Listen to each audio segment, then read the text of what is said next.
میرے عزیزو، اس دنیا میں دو قسم کے لوگ رہتے ہیں۔ ایک وہ جو اولیاء اللہ کی محبت و عقیدت رکھتے ہیں اور ان کی تعلیمات و راز و رموز کی باتوں پر اعتقاد رکھتے ہیں اور ان کی کرامات کو اللہ کی نشانی سمجھتے ہیں۔ اور دوسرے وہ لوگ جو اولیاء اللہ سے غافل ہیں، جو ان کی کرامات و تعلیمات کو، ان کی راز و رموز کی باتوں کو اور اولیاء اللہ سے جڑی تقریباً ہر بات کو جھٹلاتے ہیں، جو ان کے بے ادب و گستاخ ہی نہیں بلکہ فرمان خدا و قرآن کی روشنی سے بھی ناآشنا ہیں۔ یہ وہ لوگ ہیں جن کے پاس دین کے نام پر صرف ظاہری نماز، روزے اور طوطے کی طرح قرآن حدیث کو رٹنے کے علاوہ کچھ نہیں، اور یہ سمجھتے ہیں کہ انہوں نے سب کچھ پا لیا ہے۔ لیکن کیا اولیاء اللہ واقعی اس دنیا میں اللہ کے نظام کا حصہ ہیں، یا پھر یہ سب ایک بناوٹی باتیں ہیں؟ آج ہم اسی حقیقت کو قرآن کی روشنی میں سمجھیں گے اور دیکھیں گے کہ اولیاء اللہ کا انکار کرنا دراصل اللہ کے نظام قدرت کا انکار کرنا ہے۔ اے میرے عزیز و دوستو، آج سے تقریباً کچھ دن پہلے ہم نے آپ کی خدمت میں ایک ویڈیو پیش کیا تھا، جس میں ہم نے آپ کو بتایا تھا کہ اللہ نے مختلف کاموں کے لیے اپنے مختلف اولیاء کا انتخاب کیا ہے، جو اپنے اپنے روحانی کاموں کو اللہ کے فرمان کے مطابق انجام دیتے ہیں، جن کو رضا اللہ و مردان غیب کہتے ہیں۔ لیکن زمانے میں خود کو توحید پرست سمجھنے والے ان باتوں پر جاہلانہ اعتراض کرتے ہیں اور مخالفت کرتے ہیں، تو اس بات کو قرآن کی روشنی میں سمجھتے ہیں تاکہ آپ کے علم میں مزید اضافہ ہو جائے، اور جو مخالف نصیحت کے لائق ہو اسے نصیحت حاصل ہو جائے۔ اے میرے عزیزو، اگر کوئی شخص یہ کہتا ہے کہ اولیاء اللہ دنیا میں کوئی روحانی کام نہیں کرتے، یہ سب جھوٹی باتیں ہیں، یہ سب کام اللہ کی قدرت و اس کی حکمت سے چل رہا ہے، تو جان لو ایسے شخص کو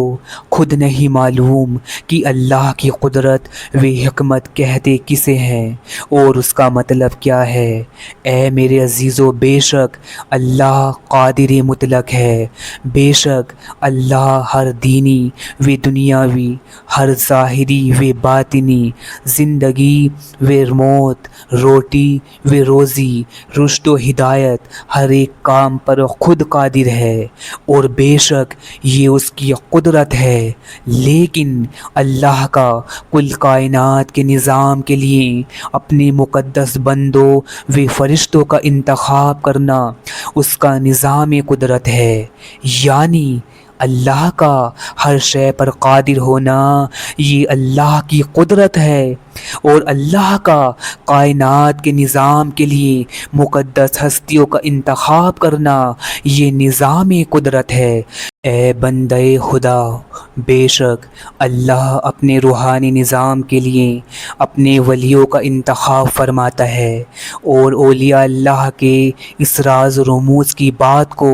قرآن کی روشنی میں سمجھتے ہیں۔ تو اللہ عز و جل سورہ نحل میں فرماتا ہے کہ اللہ اپنے بندوں میں سے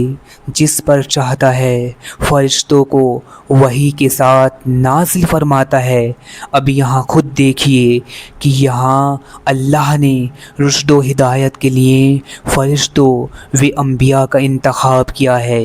جبکہ سوچنے والی بات ہے کہ اللہ تو خود اس پہ قادر ہے، بھلا جو قادر مطلق ہے اسے دوسروں کے انتخاب کی کیا ضرورت؟ اے میرے عزیزو، اور اس کے علاوہ اللہ عز و جل سورہ سجدہ میں فرماتا ہے کہ کہو تمہاری روح کو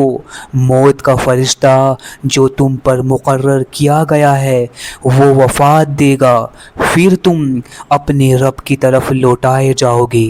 تو اے میرے عزیزو، یہاں بھی غور و فکر کا مقام ہے۔ یہاں روح قبض کرنے پر حضرت اسرائیل یعنی موت کے فرشتے کا انتخاب کیا گیا ہے، جبکہ اللہ عز و جل تو خود روح قبض کرنے پر قادر ہے، تو پھر کیوں اللہ نے موت کے فرشتے کا انتخاب کیا؟ اب آگے چلیے، اور اللہ عز و جل سورہ الشورى میں فرماتا ہے، اور بے شک یہ قرآن سارے جہانوں کے رب کی طرف سے اتارا گیا ہے، اور اسے روح الامین یعنی جبرائیل علیہ السلام لے کر آئے ہیں اور آپ کے دل پر، تاکہ آپ آگاہ کرنے والوں میں سے ہو جاؤ۔ اے میرے عزیزو، یہاں بھی غور و فکر کا مقام ہے کہ یہاں اللہ نے مقدس کتاب کو اتارنے کے لیے حضرت جبرائیل علیہ السلام کا انتخاب کیا ہے، جبکہ اللہ عز و جل تو خود اس بات پر قادر ہے کہ وہ سیدھا قرآن کو نازل فرمائے، تو پھر کیوں اللہ عز و جل نے حضرت جبرائیل کا انتخاب فرمایا؟ اے میرے عزیزو، اور اس کے علاوہ بخاری شریف کی حدیث کا مفہوم ہے کہ فرشتے روزانہ کی نگرانی میں لگے ہیں، اور تم پر فرشتے مقرر ہیں جو تمہارے اعمال لکھتے ہیں۔ اب یہاں بھی غور و فکر کا مقام ہے کہ یہاں رقیب و عتید کا ذکر ہے، جن کا انتخاب اللہ نے کاتب کی شکل میں کیا ہے، جو روزمرہ کی نگرانی کے لیے ہیں۔ تو پھر سوچو، کیا اللہ خود اس پہ قادر نہیں ہے؟ کیا اللہ سب کچھ دیکھ سن نہیں رہا ہے؟ سب کچھ اس کے علم میں نہیں ہے؟ پھر کیوں اللہ نے رقیب و عتید کا انتخاب فرمایا ہے؟ بے شک بے شک بے شک اللہ عز و جل قادر ہے، لیکن یہ دنیا عالم الاسباب ہے، اور اللہ کا ہر شے پر قادر ہونا اس کی قدرت ہے، اور اپنے نظام کے لیے مقدس ہستیوں کا انتخاب کرنا یہ اس کا نظام قدرت ہے۔ تو بس اسی طرح اللہ نے اپنے مختلف مردان غیب یعنی مختلف رضا اللہ کا اپنے مختلف امور کے لیے انتخاب کیا ہے، اور وہ اس انتخاب پر قائم ہیں۔ اے بندے خدا، اللہ ان مردان غیب یعنی رضا اللہ کے بارے میں اللہ عز و جل قرآن شریف میں سورہ النور میں فرماتا ہے کہ ان گھروں میں جن کے بلند کرنے اور جن میں اپنے نام کی یاد کا اللہ نے حکم دیا ہے، وہاں صبح و شام ایسے مرد یعنی رجال اللہ کی تسبیح کرتے ہیں جنہیں نہ تو تجارت اور نہ ہی خرید و فروخت اللہ کی یاد سے، نماز قائم کرنے سے اور زکوٰۃ دینے سے کبھی غافل نہیں کر سکتے۔ اے میرے عزیزو، رضا اللہ کے ان بندگان خدا کو کہا جاتا ہے جو اللہ تعالیٰ کی مکمل اطاعت و اخلاص اور اللہ کی قربت و معرفت کے اعلیٰ مقام پر فائز ہو چکے ہوں۔ یہ وہ افراد ہوتے ہیں کہ جنہیں اللہ تعالیٰ دنیا میں اپنے دین کی سربلندی، روحانی تربیت، باطنی نظام اور مخلوق کی اصلاح کے لیے منتخب کرتا ہے۔ یہ رضال سے مراد وہ مرد ہیں جنہیں دنیا کی کوئی بھی مشغولیت اللہ کے ذکر سے غافل نہیں کر سکتی۔ اے میرے عزیزو، لہٰذا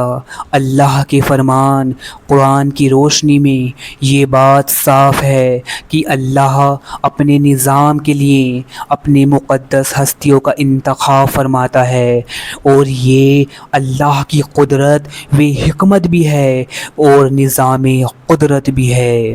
اے میرے عزیزو دوستو، اس ویڈیو کو زیادہ سے زیادہ لائک کریں اور اپنے دوستوں کے ساتھ شیئر ضرور کریں، اور اولیاء اللہ دین حق پر اس سے بھی زیادہ اہم معلومات حاصل کرنے کے لیے ہمارے چینل کو ضرور سبسکرائب کریں۔ انشاءاللہ عز و جل ملتے ہیں اگلے عنوان کے ساتھ۔